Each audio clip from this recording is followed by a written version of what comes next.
You asked for it. Here it is. It's a podcast from Apathetic Enthusiasm.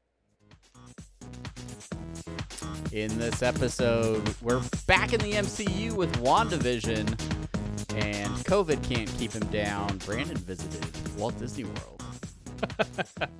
Yeah, that's a good way of bringing that up. Yeah, welcome to Apathetic Enthusiasm, your source for news on the Disney Orlando front, not the Disney Anaheim front. We know what's going on there. COVID, Absolutely vaccines. nothing.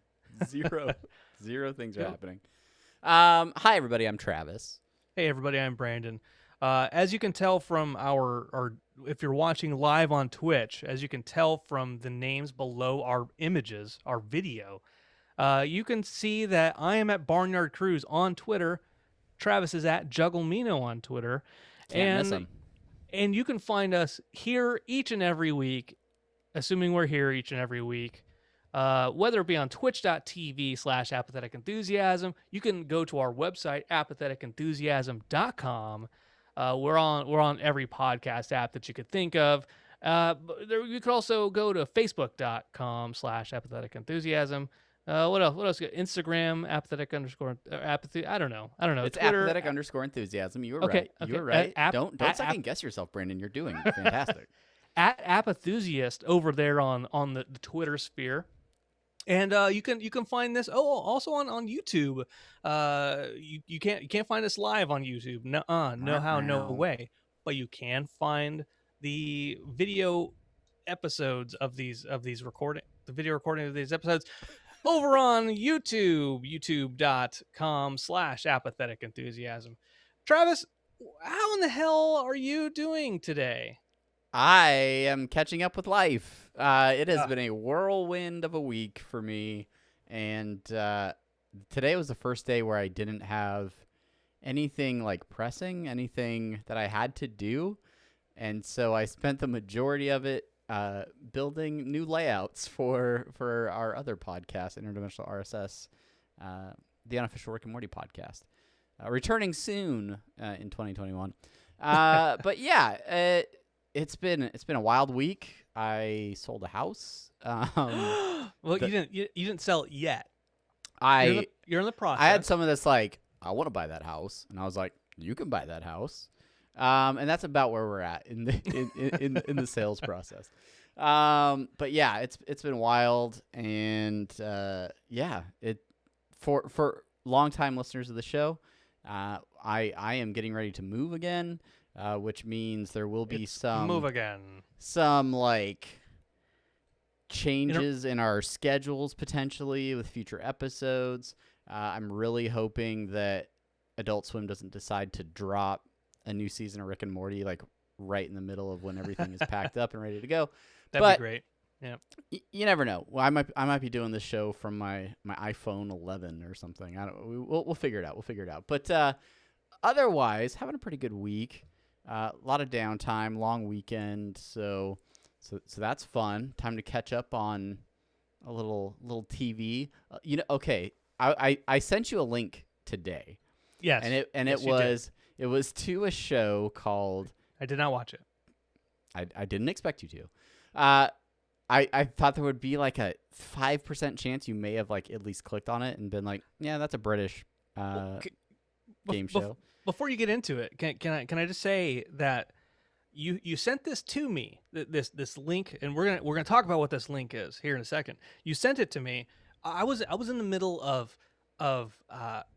chopping some jalapenos. I put some jalapenos inside the oven, the broiler, so I can roast these jalapenos, and I put a couple tomatoes in there. I roasted tomatoes and then tomatoes and a couple jalapenos. I took them out. Anybody, if you can guess what Brandon was making, go ahead and leave a comment down in the chat. I took them out. And then the skin started peeling off. So I took the skin off and I put them all inside a blender. And then I blended them up. I made myself some salsa, some restaurant style salsa. But I was also making some marinade for some carne asada. Some carne asada. I'm sorry, what was that? Carne asada. Oh, good old carne. Some carne asada. And so me watching that that YouTube link that you sent me. I wanted to. I didn't have time for it because I didn't want to slice my hand open. That's fair. Just so that we're clear, can you recap the ingredients in your restaurant style salsa? Yeah. Are you interested? Yes. So I stopped with the jalapeno and the tomato, but of course there's some garlic, there's some cumin, there's lots of onion in there, salt, pepper. It's a very simple recipe. A dash of a cayenne if you're really feeling froggy. Oh, interesting. No cilantro though. No. Oh, cilantro. Cilantro's in there in a can of diced tomatoes. All right. I had fresh and canned tomatoes just to give it some juice. That sounds phenomenal, Brandon. Yeah. Just go ahead and scoop some of that into an envelope and send it on over to my house. I can't wait to try it. Do you want to know what I put in the marinade? The carne asada marinade? Lime. Lime. There's lime. Oh yeah, I put some lime in the salsa too, and lemon. But yes, lime, cilantro, some red wine vinegar because I didn't have white wine vinegar in there. Ooh. An entire big ass orange, juiced orange in there. Garlic of course. And olive oil. Okay. Good amount of olive oil. So just let that sit for a couple hours. Okay, and then you had said carne asada for your evening meal tonight? I did, yeah. That steak is just in there I am right feeling, now. I am feeling heavy right this second. I was swayed by my son's prodding, and he was like, "We should really get Texas Roadhouse." And I'm like, "Son, you don't eat steak. You literally only eat chicken fingers anywhere we go. If nuggets are on the menu, that's your go-to." But he's like, "I really want the fries from Texas Roadhouse or whatever." So we were driving. My wife does like a phone order, and like we pick it up on the way there. Order a steak, medium rare. Yes. And I got that thing home, and that thing was still mooing. It was probably the most rare steak I've eaten in ever. Like I can't think of a time, but I ate it because I was hungry. So there's some very undercooked cow happening in this system right now. That is where all the energy is coming from. That and that like cinnamon honey butter stuff that they put on their rolls because that stuff slaps. It slaps, as I've been told. It's so good. It's so good. I don't dare try to make my own because I feel like I would jack it up. I would be like too much butter or too much cinnamon. One or the other. Yeah. You know? It I'm sure there's science to it. Mr. Dom Cobb in the chat asking if it was blue rare. It almost felt like it might. I mean, the middle of one of these steaks felt like it had not been touched, like by heat. And so I don't know. I like rare, but there's even too rare for me. Where I'm like, even the carne asada tonight, I grilled it up, and then I took it off, and then I let it rest for 10 minutes or so, and then I cut into it. I'm like, oh, this seems very, very undercooked still. Finished it off in the microwave.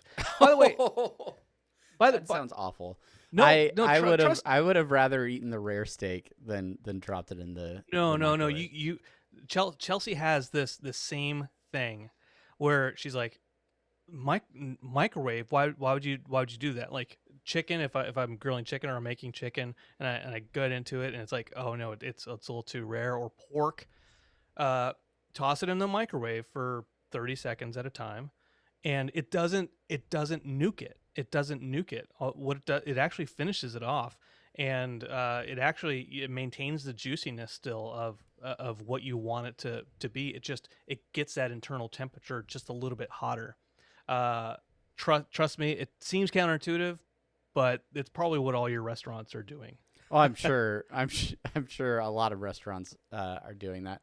I heard at one point that I think it was like Applebee's. Anything you order off of their menu has seen the inside of a microwave before it gets to your table. Like like there's like anything that and that may not be accurate. If you are a longtime Applebee's employee, a chef of the fine Applebee's, do not at me. But you could let us know. Send us an email. Let us know if we're completely off base there. But anyway, back to the importance here.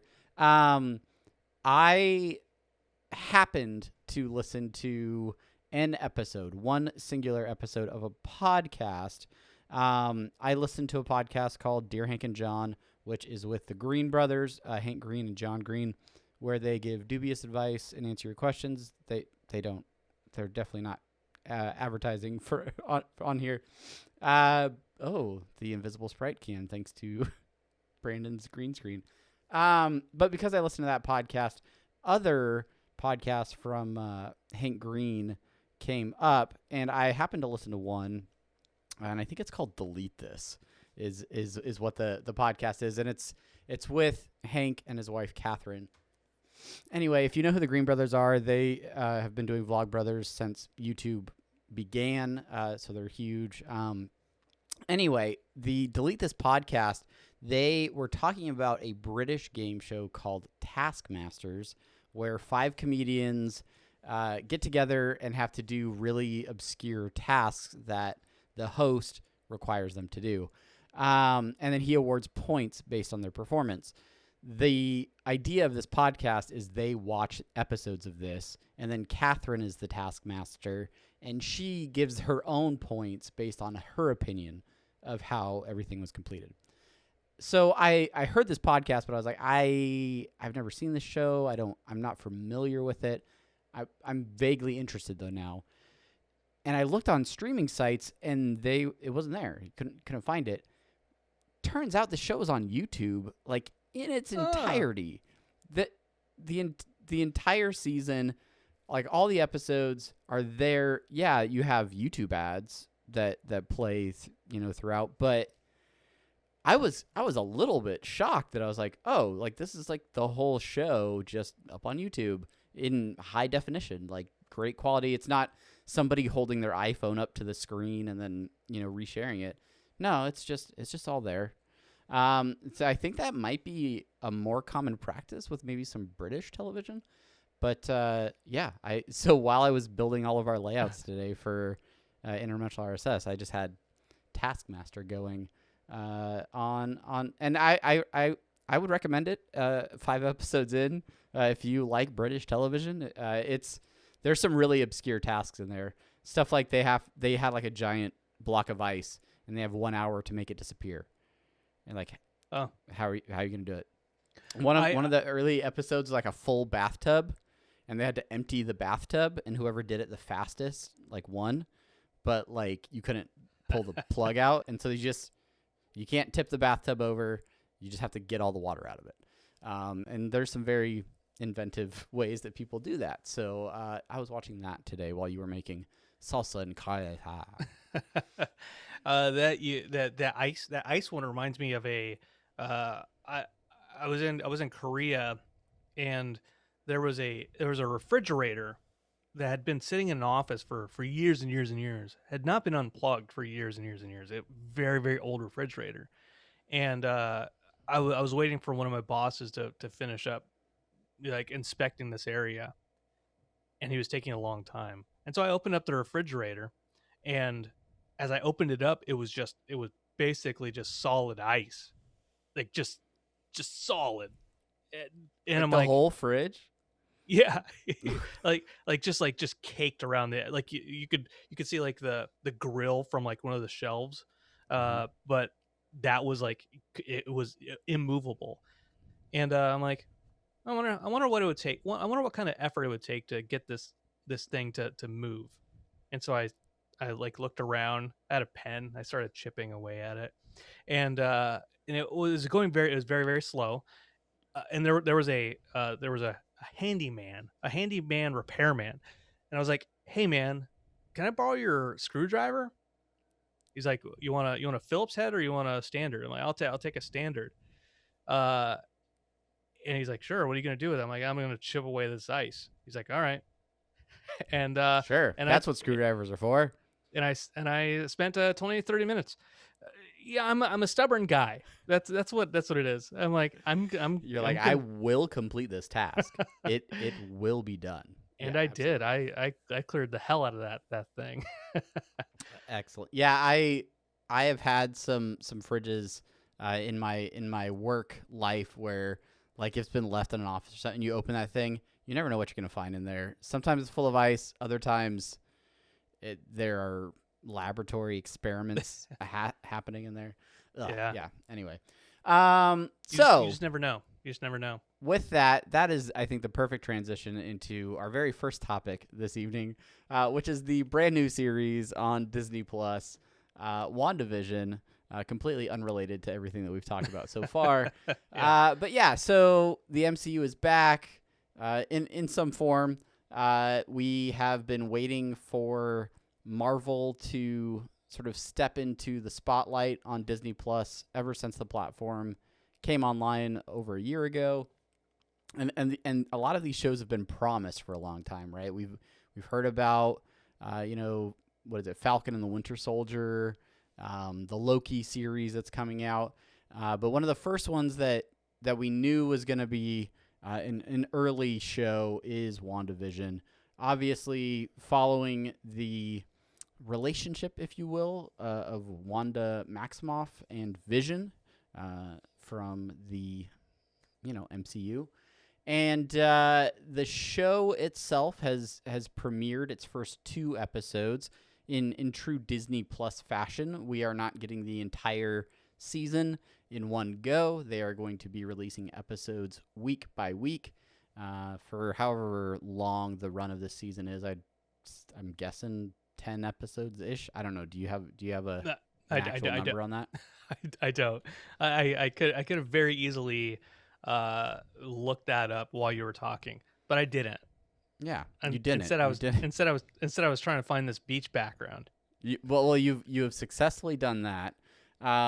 According to the Wikipedia page, there are 2 episodes, because that's how many have come out, and we don't. I'm sure somewhere on the internet it says how many episodes we're gonna get, but it's not on this page. So yeah, I don't know.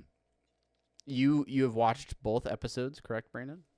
Yes, that is correct, Travis. I have watched both episodes, and you watched both episodes as well. That is correct. I did. That's correct. I made a point of it. Let me ask you first before we get started on that. How excited were you, or how interested were you in watching WandaVision when it was announced, and then leading up to the actual episode?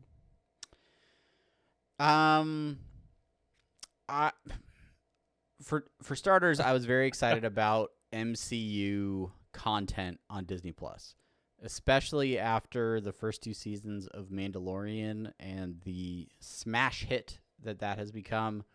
The level of original programming on Disney Plus has been relatively high, and the fact that a lot of the producers and talent involved in the MCU films are bringing that to an episodic television series. I was excited to see what it would look like. I was never like all out stoked for the premise because like I still don't know what's happening. I knew it was going to be MCU adjacent in terms of it's not like the Avengers storyline that we're used to. This was going to be involving those characters but in something different. So in terms of how it relates, like the way comic books tend to work, yeah, we have a big epic storyline that's happening, but hey, we're going to use these characters and do something a little bit different with them over here and have a run of issues where just Wanda and Vision are doing something different in their own little reality. And oh, by the way, every episode is a different decade of television. Enjoy. I don't know. What were you excited about it? Excited is a strong word. I would say for my thoughts on the series. I wasn't wholly interested in it, and if we look back, somebody maybe can correct me if they had listened to earlier episodes on When you're like, this is gonna be the show of 2021. yeah, This or this if they're show like, is gonna make or break Disney Plus. or if I said that's stupid, I don't like it. I don't remember what my original thoughts were on WandaVision. I think that I was intrigued with just what they were doing with it, because it seemed so quirky and off kilter from the standard MCU fare, that I'm like, okay, let's check it out. I probably can confirm that I was more interested in WandaVision than a Loki TV series, and I still maintain that. Why is that? Because I've seen Loki. I've Okay. Look, not that he's not an uninteresting character. He's a very interesting character, but like, let's move on. Let's move on to other characters and explore other storylines that don't involve him. Sure. So I will say, with WandaVision being a thing, both characters not really being explored too deeply beyond a very superficial level. I'm looking forward to seeing more of this, more of the series. Yeah, I think that point about both Scarlet Witch and Vision not having as much exposure in the MCU films, like, that's something I really was excited for. I think Vision didn't really get the level of, I don't know, props, if you will, that he was due maybe in the MCU films. He definitely became sort of like a background character in a lot of ways, that just kind of showed up for the right fight. And then, oh yeah, he's got an Infinity Stone in his head. We should probably make sure that he's okay. Oh, what? Thanos wants to rip it out of his face? Oops, no. And then he's dead. And then he's dead. Yeah. I'm a badass in Age of Ultron, and then I'm making like salsa back at the Avengers headquarters in Civil War, and then instantly like got taken out. Carne asada recipe or something. Then instantly taken out in Endgame, or not Endgame, Infinity War, right? We're like, okay, what's going on with these characters? Oh, he's dead now. Great. Don't know anything about him. Yeah. Oh, so this series, we don't know what's going on. Critics and screeners they've seen up to 3 episodes. Okay. Everybody else, the public at large who has Disney Plus, they've seen the first 2 episodes, if they've watched this series, of course. Yeah. You and I watched the first 2 episodes, and like the very first one has a very I Love Lucy vibe to it, and then the second one is more of.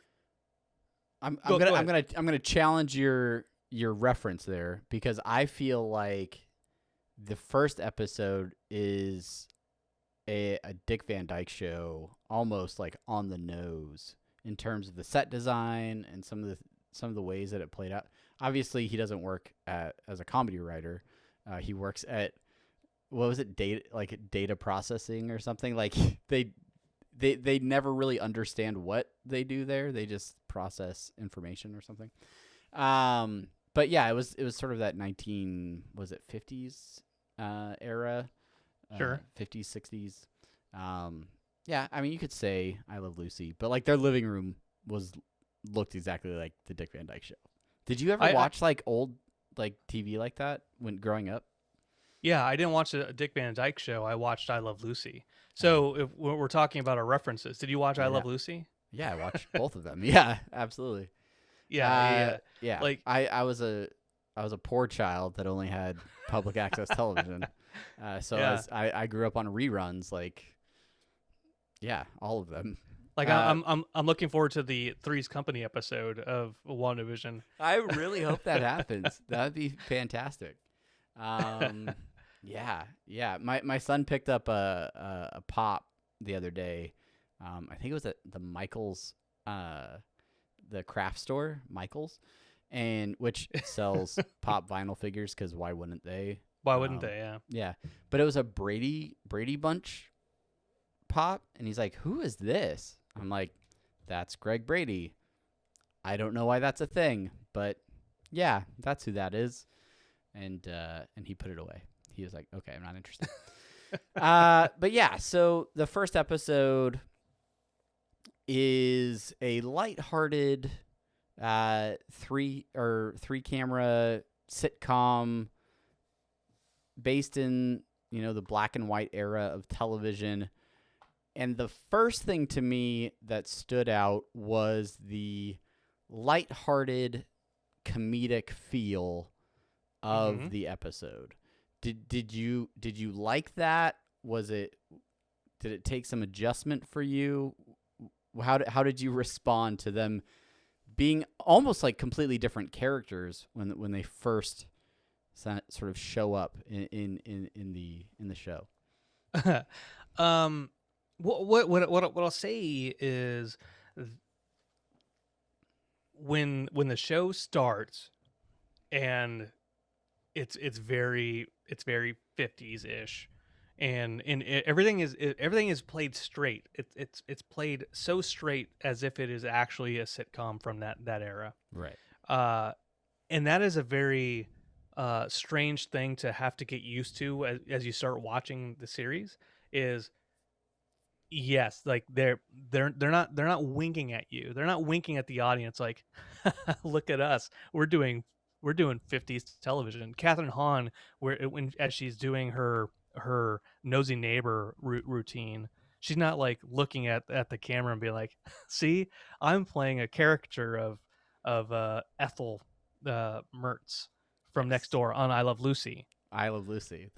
Clearly the show that they were speaking to. Clearly, it was I Love Lucy. Sure, it was. It was TV of that era. TV of that era.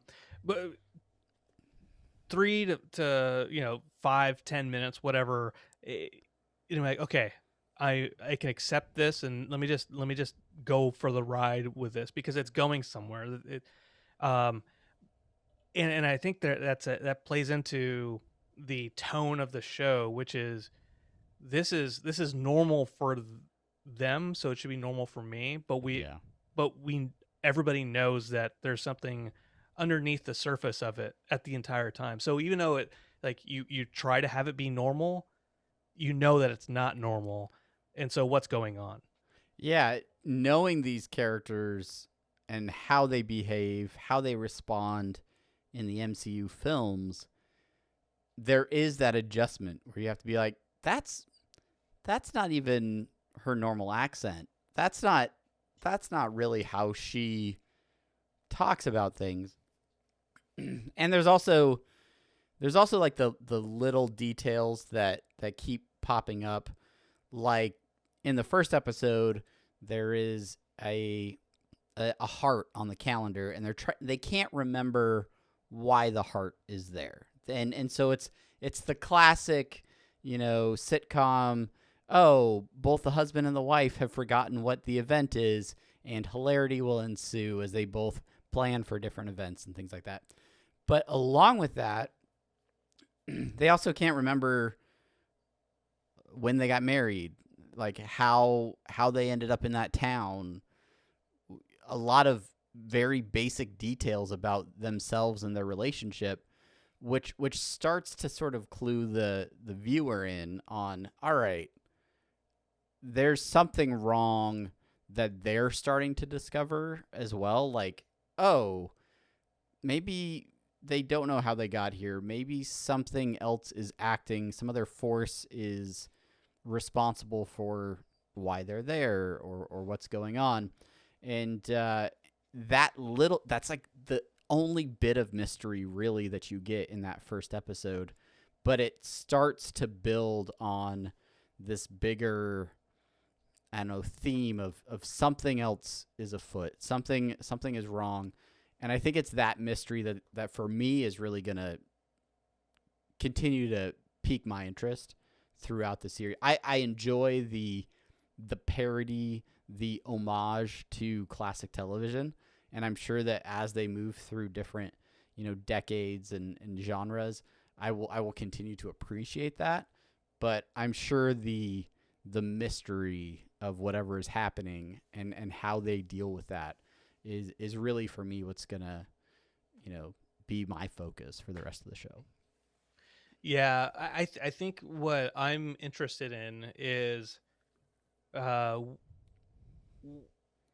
when everybody else is interested, like what is actually happening, but what are the ramifications for going into phase 4? What this is the start of phase 4 of the MCU. So And wild that that's how it's happening too. so what does that mean? What does that actually mean? If this has an implication for the rest of however many movies are going to be out there, what is this doing to that, and how does it tie into all of it, right?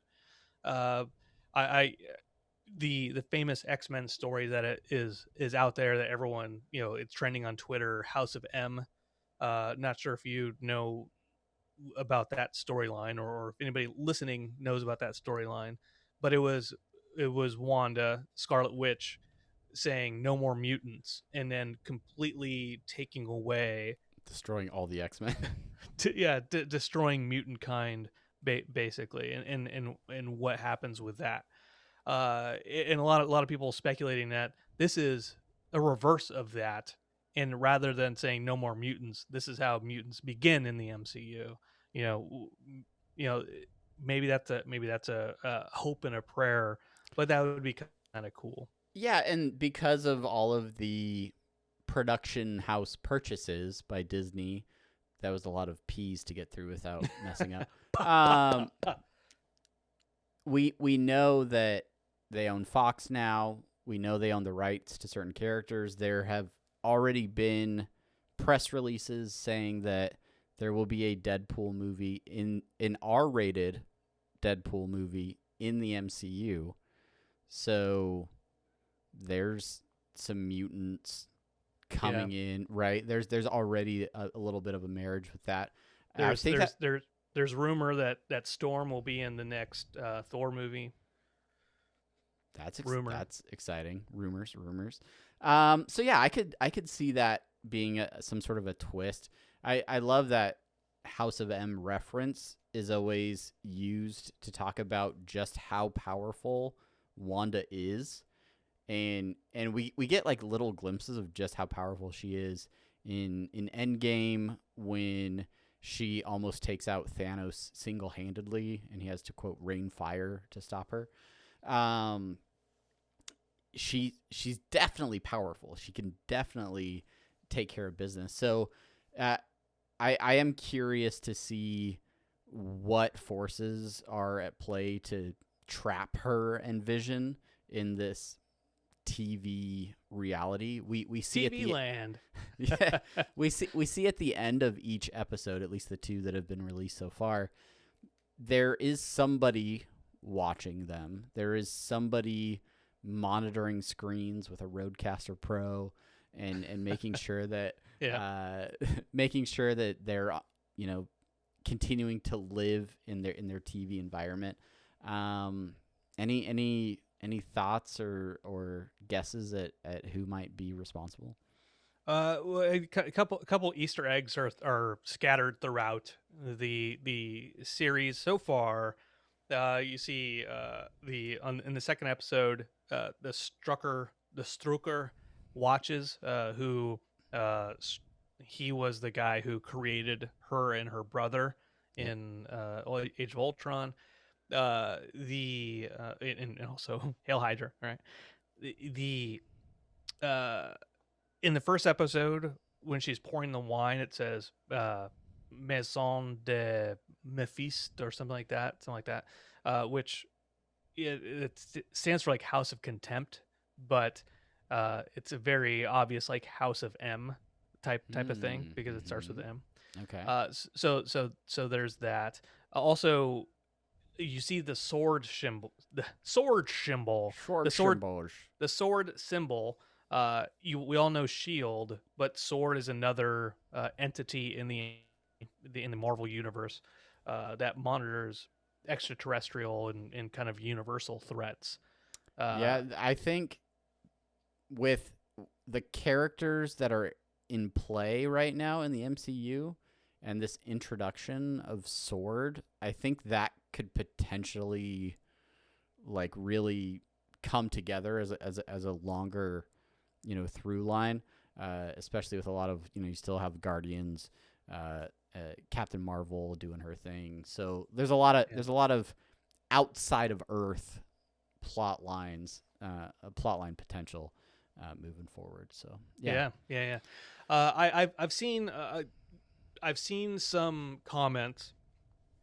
I don't want to bring this up specifically.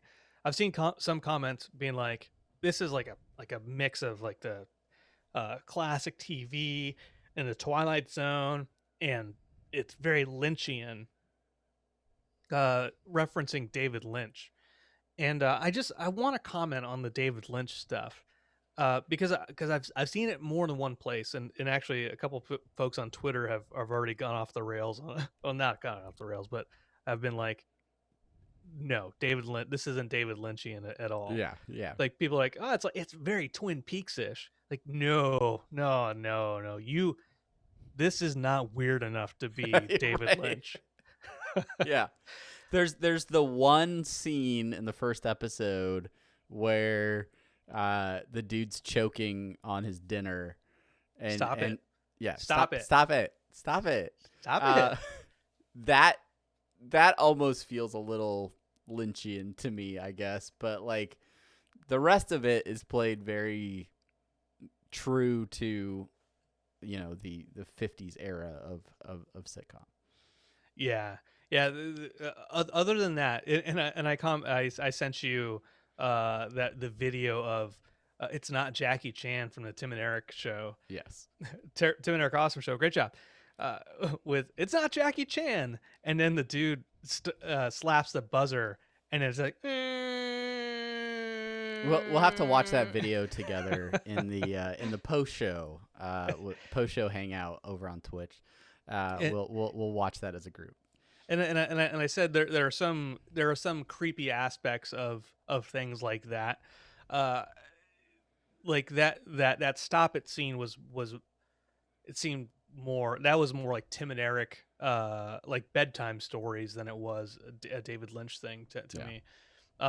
But yeah, like again, very very they play this thing so straight that when they do the weird things, the creepy things, that those moments give you a very strange sense of dread and like what is going on. Like everyone's laughing, everyone's having a good time, and then these things happen.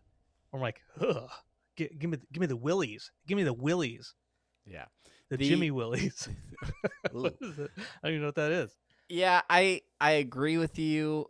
I'm curious to see how that continues in the future episodes, and if there will be sort of a shifting between this lighthearted playing along with whatever the type of television is that they're encased in for that episode, and a transition to, as they discover more about themselves and the environment that they're in, what will there be more focus on what's actually happening? I mean, you've got fantastic writers working on the show, so I don't have any doubt that this will have an interesting or satisfying conclusion once we get to the end of the series. But the other thing, and I don't know, do you have anything else that you want to talk about with out of these first two episodes? Anything? I mean, do you recommend people check it out if they haven't seen it already? Yeah, the last thing I'll say on WandaVision is I told you after Endgame that I'm not really interested in the MCU anymore. I'm like, okay, it's done. We did it. We beat Thanos. Good job. We did it. Like what can they do to top it or keep it interesting? Because as much as I kind of pushed back against the critique that Marvel films are formulaic, which they are, but you go in knowing what to expect, and that's what I expected. I didn't expect something completely different when I go into another Marvel film. But once Endgame was over, then I'm like, well, cool. I'm done with that type of storytelling. It was a fun ride. Yes, exactly. And WandaVision is a different take and a different direction on the MCU, and that is why I like it, and why I think that folks who are kind of like tired out on the MCU stuff should give it a chance. Just 2 episodes, it's like 30, 40 minutes each. Yeah, they're not very episode? long. They're about 30, 35 minutes, I think, per episode. So not an hour long, sort of thing, per episode. So you can get through them relatively quickly. I think it's such a good departure that folks would appeal to them, I think. Yeah, and I was going to just start watching it by myself, because I think after having to watch all of Mandalorian by myself, because I just couldn't get anyone else in my family hooked on the show the way I was like, well, all right, here comes the Marvel stuff. I'm just gonna dig in, and I went to start watching it, and my wife's like, well, no, I want to watch that with you, and that's when I remembered, oh yeah, she watched pretty much all of the Marvel movies with me. There's a handful that she hasn't seen, but for the most part, she is up on the lore, up on who these characters are, and knows what's going on enough to enjoy this, and from a not a completely new frame of reference. Like she knows who these characters are, and then it starts, and it's so different from the Marvel movies that I was really like, is she gonna like this at all? Like, because this is really different. This is not what I expected necessarily going into it. And she found it interesting. She's still in on it. We're gonna keep watching the episodes. But it's crazy to me that this introduction of Marvel Studios content to Disney Plus is sort of the very beginning of almost a full year of Marvel content without any breaks. We're gonna have I have the breakdown here from a Verge article, but WandaVision kicked off January 15th with new episodes that are gonna run for every week, and then 2 weeks after WandaVision ends, the Falcon and Winter Soldier starts. And so that's going to run, and then 3 weeks until Black Widow hits theaters, and then Loki will be on Disney Plus, and by the time Loki ends, what is it? Shang-Chi and the Legend of the Ten Rings, which I am not familiar with those comics, but that'll be out. So yeah, it's just going to be one thing after another. After Venom comes out, and Venom 2 comes out in like April, May. Not So- part of the MCU, but going from over a year with no new Marvel content, now it will be relentless. We will just have tons of Marvel to, and then we'll get like the Book of Boba Fett or whatever that show's gonna be called, and just a lot of content. You want to talk about content? Let's switch over to HBO Max just for a second. There's a bunch of shit coming out on HBO Max this next year. plus Chef. Let's talk about this show. James Wan's new horror film Malignant, I think it's called, something like that. Also a new Conjuring film straight to HBO Max. The Mortal Kombat movie, the new Mortal Kombat movie coming to HBO Max. So many shows or movies coming to HBO Max. Godzilla versus King Kong is coming out in March. They pushed that back to March. I'm going to watch that day one streaming. Space Jam featuring LeBron. I thought for sure. James. I thought it was a joke. Actually, No, that's really happening. I didn't realize it was a really real thing. I thought that's how closely I followed it. Because I saw like the HBO Max, like this is what's coming out this year, and I was like, hey, that's Bugs Bunny with LeBron. I'm thinking Matt must have left and is not watching anymore because we mentioned a Lakers player and he didn't immediately pipe up in the chat. So yeah, that's true. Thanks for stopping by, Matt. Just so much stuff coming to HBO Max. It's great for us, because there's so many things that we can cover on this show. 4-hour Justice League movie. That's coming out it's not even 4 episodes. 4-hour movie.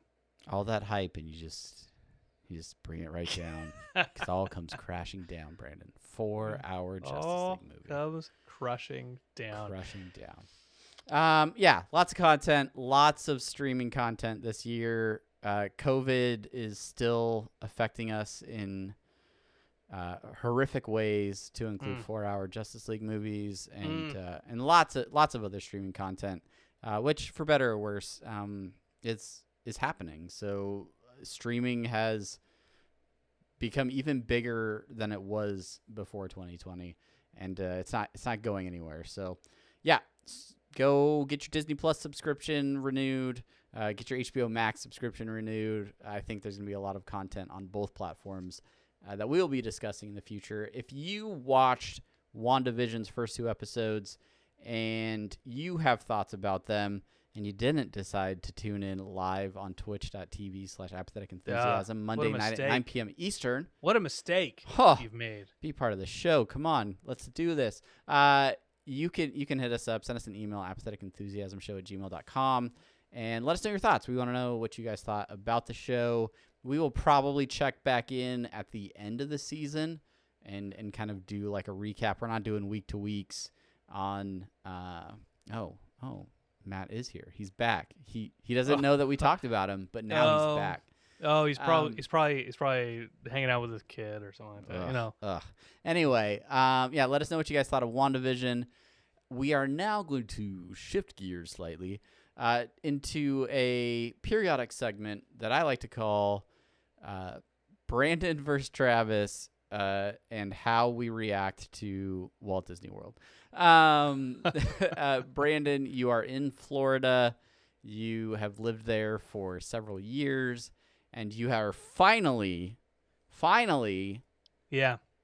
taken the family to go visit the happiest place on earth, so to speak. Disneyland. Get the no. You are visiting Walt Disney World Resorts, and you are not taking them all in at once. You are actually spacing them out a little bit over time. So you have visited 1 park so far, 1 out of the 4 main parks. Please share with us your experiences in your first of 4 visits to Walt Disney World. Yeah, that's right. Well, for those who don't know, who've never been to Walt Disney World, let me tell you this story. There are a couple different parks you can go to at Walt Disney World. Versus Disneyland, you have 2. You have Disneyland, you have California Adventure, right? Well, in Walt Disney the OG and the new hotness. That's it. That's right. That's it. Walt Downtown Disney World, Disney shopping, and that's it. 3 days, you're in, you're out, you're done. That's it, and that's my whole segment. So we decided we're gonna do 2 days at Magic Kingdom. We'll do 1 day at Hollywood Studios, and we'll do 1 day at Epcot. Well, here's the thing. There's another park there. There's more than that. I think there's Wonderful World of Disney or.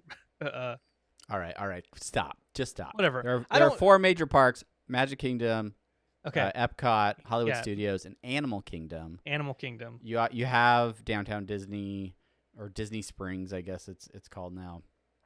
Was that the ESPN Center? yeah. The Wide World of Sports complex, the NBA bubble might still be deflating out there. That's right. And then you have some water parks and things like that. But in terms of major theme parks, you have those big four.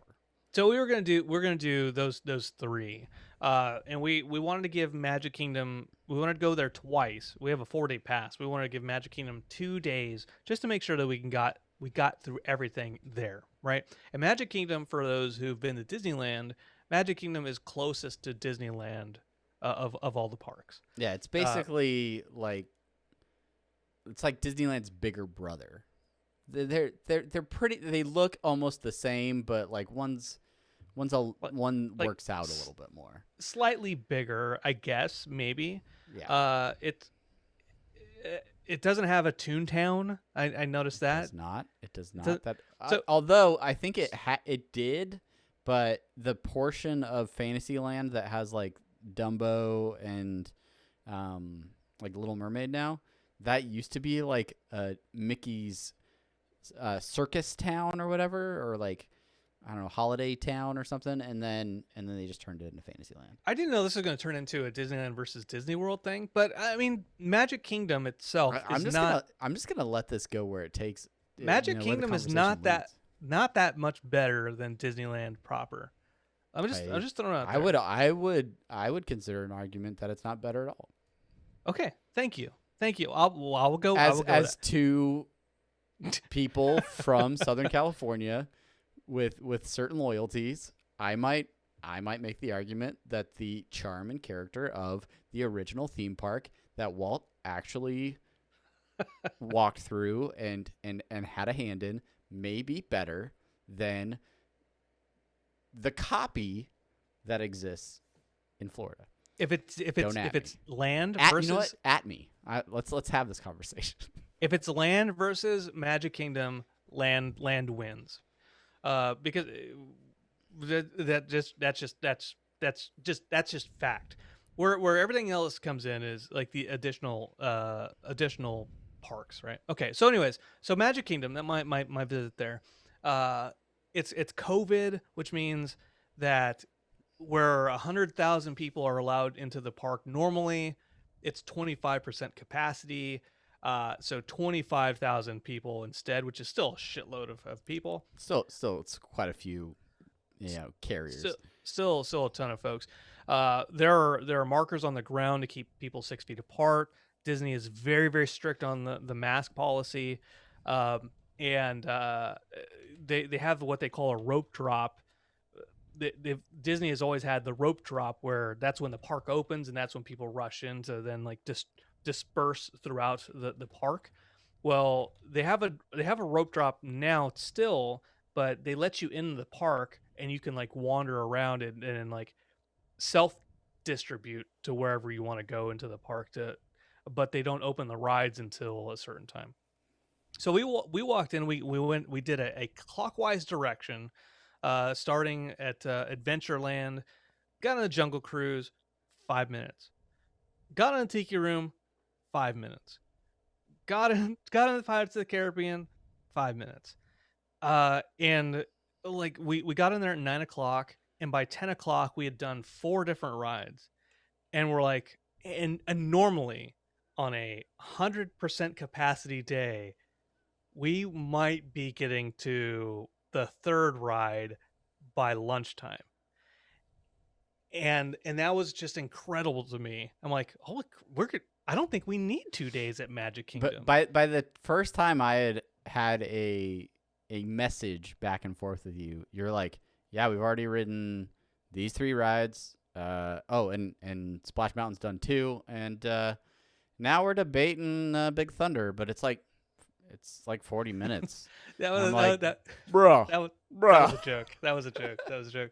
We'd finished Splash Mountain, and Splash Mountain is a ride that it takes a long time to get through that ride, and it's a like long ride. Yes, it 120 minute wait. I wouldn't be surprised to see a Splash Mountain on a normal day. We got through it like on 10-15 minute wait at the most.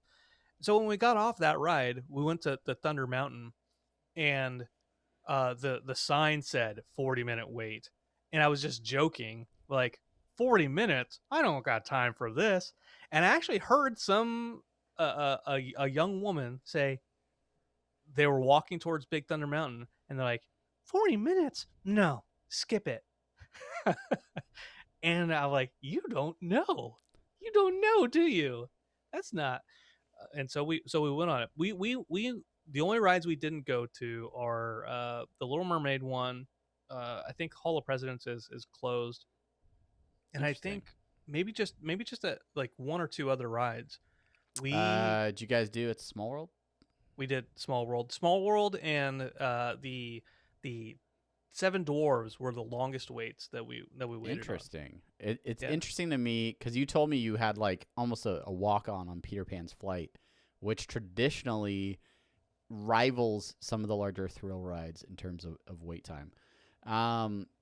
Yeah, as you were updating me, I was baffled because for me, I was strategizing for months. I had woken up early to reserve fast passes 60 days in advance, and I was still aware that there were going to be certain things that we weren't going to be able to fit into our timeline.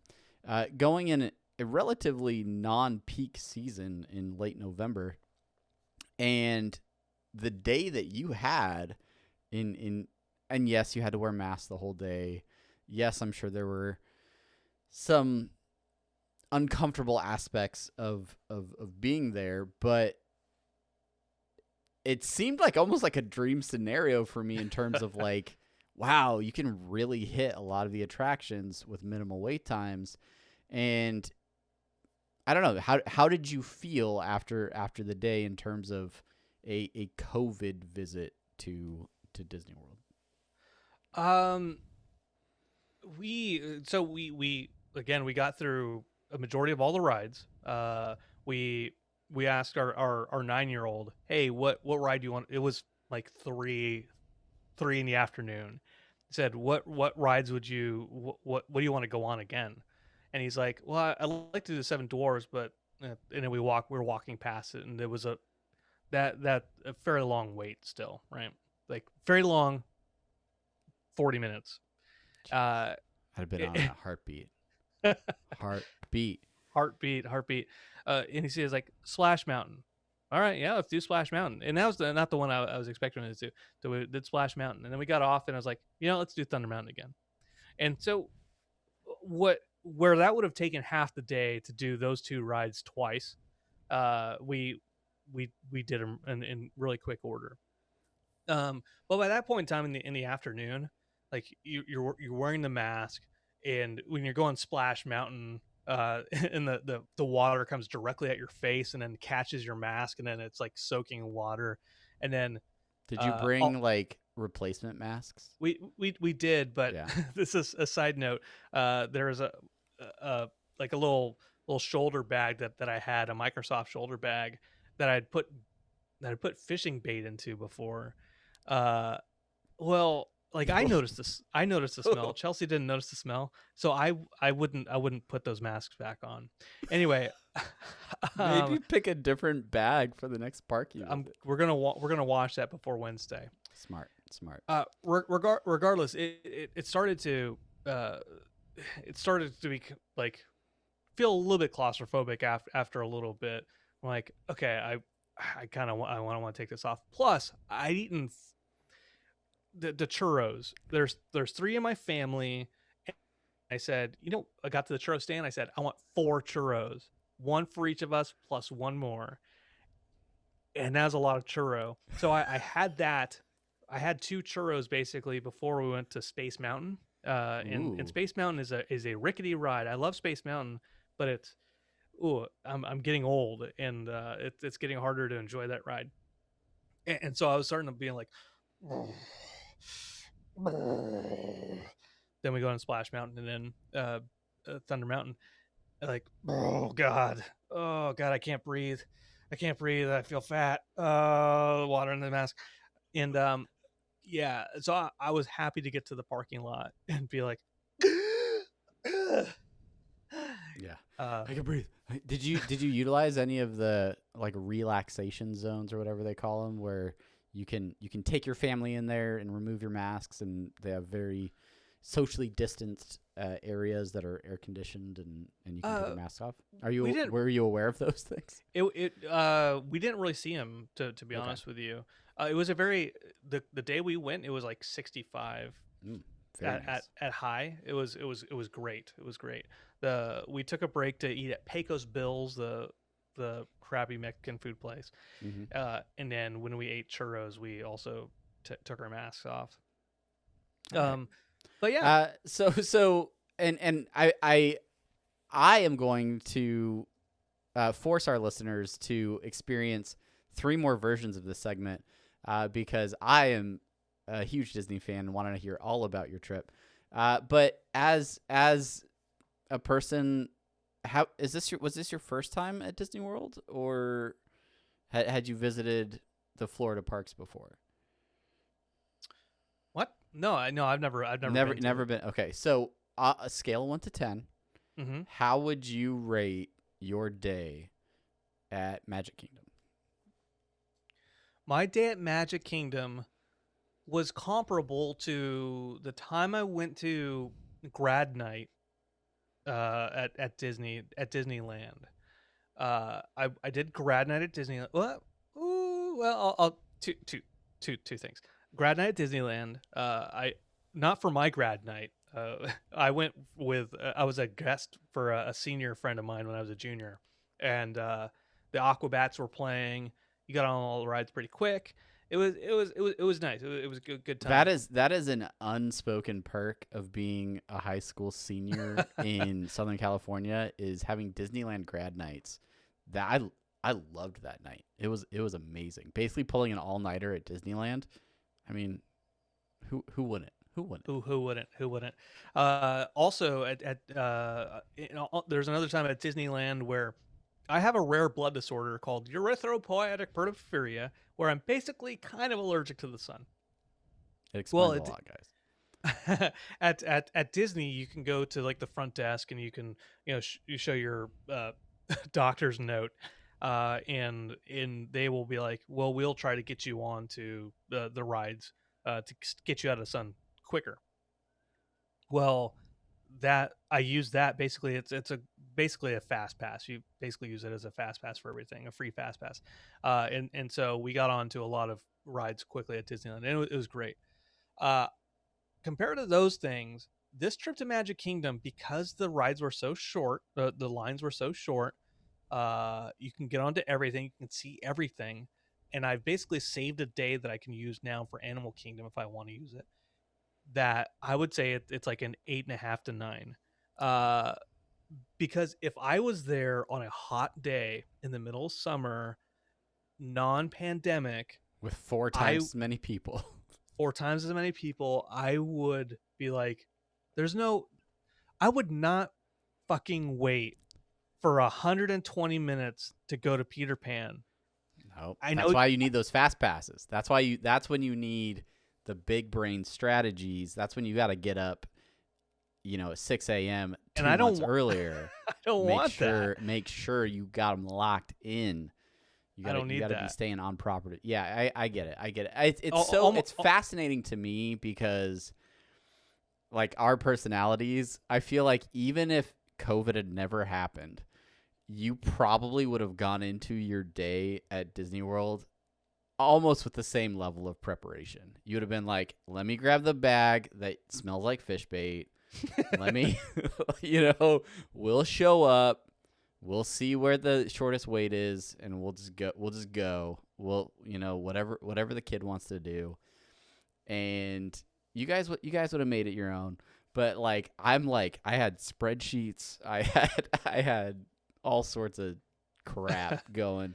You and I talked before about planning the rides on what rides to get on, right? One of our friends, Chelsea's friend that she had from the PTA before, she was telling us the night before, like, okay, here's what you got to go. You got to go here, and then you got to go here, and you got to go here and here and here. And if you can get here before noon, then you could probably get these 2 extra ones, and a big old strategy to it. And then we get there, and then we get half the park done by 11, and we're like, well, no strategy needed. Much better, much better. Much better for us. I didn't have to use my sun thing either, by the way, at Magic Kingdom. Yeah.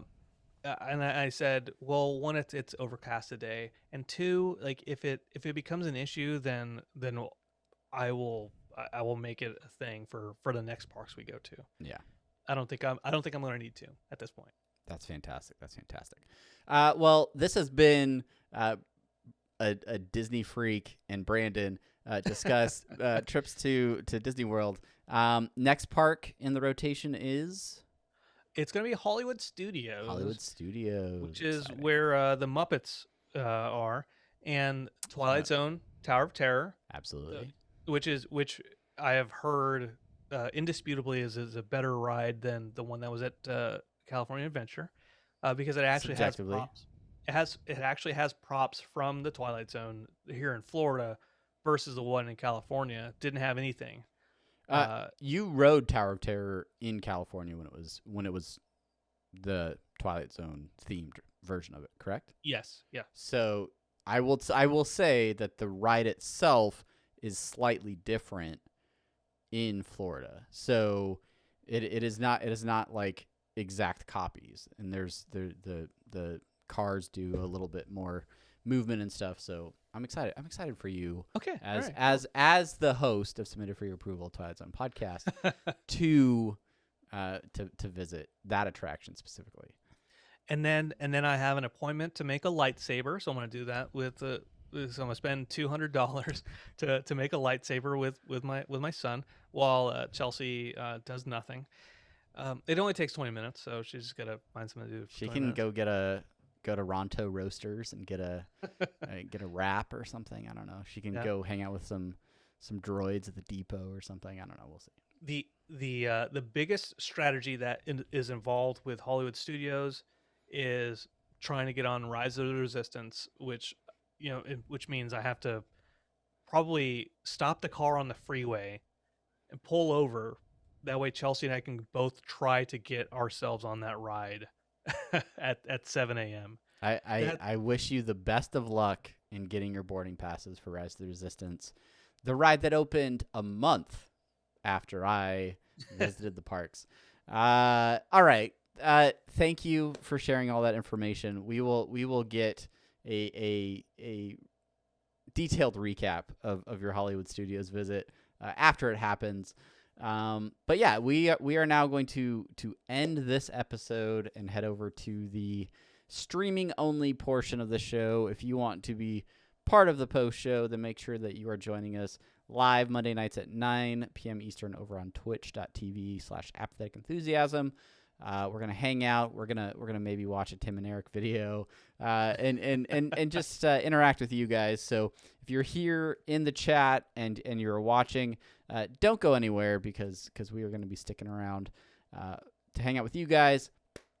If you're listening to the audio or watching the video version of the podcast, thank you so much for joining us. Make sure to follow, subscribe, like. Whatever you do on whatever platform you're on, thank you for doing it. Share the show with your friends, anybody that you think would enjoy it. And if you want a Rick and Morty Loot Crate, use the promo code inter_15 for 15% off. That's right. And watch out for an unboxing video coming very soon with the two of us. So all right, that's it for us this week. Until next time, I'm Travis. And I am Brandon. And thank you so much for listening. Goodbye.